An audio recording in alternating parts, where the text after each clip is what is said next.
Now we continue our Scarborough Country investigation into what really happened to missing American groom George Smith IV. As you know, he disappeared from a Royal Caribbean cruise line on July 5th near Turkey. And there are so many unanswered questions for the Smith family. And despite our questions, the cruise line simply refuses to send somebody from the company to come on this show to talk to me. Now, earlier today, I invited the chairman of Royal Caribbean, Richard Fain, to appear on this show with me and answer a few questions. No response to our invitation. Now, there's a shocker. So we're going to ask again, and now I'm asking on TV. Richard Fain, come to Scarborough Country. I want to ask you some questions about what happened to George Smith, how he disappeared from your Royal Caribbean cruise line, brilliance of the sea, and also how you conducted the investigation.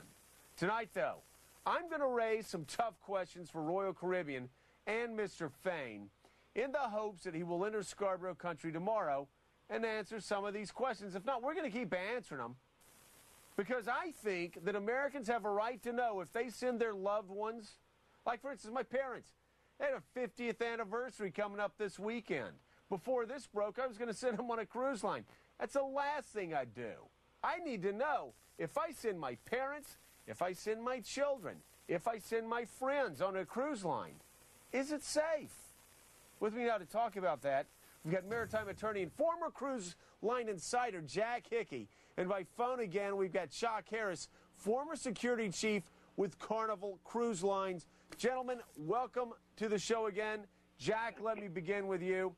If you got the CEO of this cruise line in front of you or across the table in a deposition, what's the first question you want him to answer about this investigation?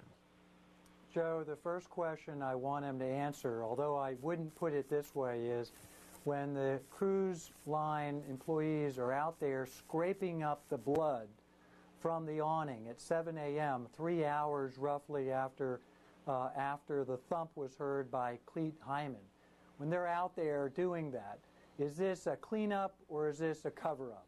What about video cameras? You got any questions about surveillance to protect the customers on these cruise lines? Absolutely, and that is a huge area that nobody has really resolved yet. Did the cruise line have, as we all know they did, security cameras on George Smith when he's in the casino, when he's drinking, when he's gambling, when he's winning all this cash? Did they have that? What became of that? Do they still have that? Have they reviewed that? What does that show? Where is it? Can we have it? Can you have it, Joe? Can you get Jack, I mean, it doesn't seem like it would be that hard in a confined area to have enough video cameras up there to try to figure out and piece together what happened that night. It just doesn't seem, especially in casinos and bars and discos and all these areas where these people were hanging out, all the key hours of this night where he disappears. I want to ask you the next thing about crew members. What about these crew members that the next door neighbors to the Smiths are saying, these two crew members that showed up outside of Mr. and Mrs. Smith's room at 4:15, 4:20 in the morning, about the same time that Cleet Hyman heard the sickening thud? How important is that for him to come forward and answer that question?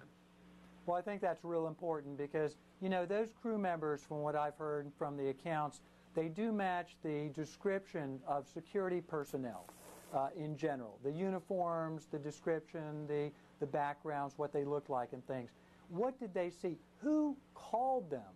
You know, who called them? What were the complaints exactly? Noises? Did they see people coming in and out? Did those crew members ever get inside that cabin? What did they see?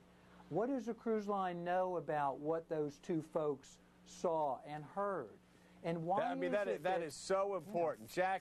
Jack Hickey and Chuck Harris, thanks a lot. We are completely packed as far as time goes. Apologize for not being able to get more to that. We're going to get you back on tomorrow night to continue. But if you're on that cruise line, you have information you want to share with us because you want justice in this case. That's all you want. Do that by emailing me at joe@msnbc.com. We'll be right back in a second.